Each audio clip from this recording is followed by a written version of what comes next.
The Netherlands is one of the best countries in the world to live in. It has a strong economy, and some of the world's best DJs were born here. There's only one downside. It rains 145 days a year.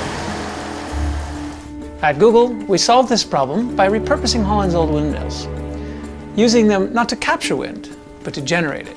To pull this off, we needed to build a better understanding of the weather. We use Google Cloud Platform to predict how clouds will behave.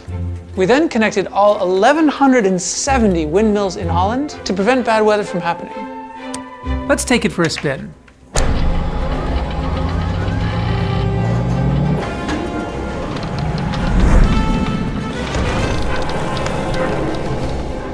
Machine learning enables all the mills to collaborate.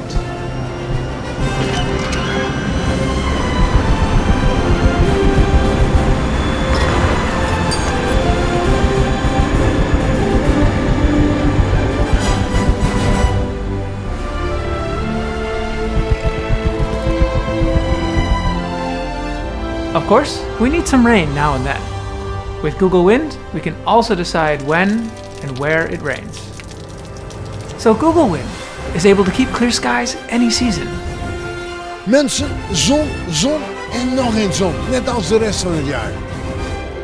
I'm proud to announce that from April 1st, we're able to guarantee clear skies for everyone.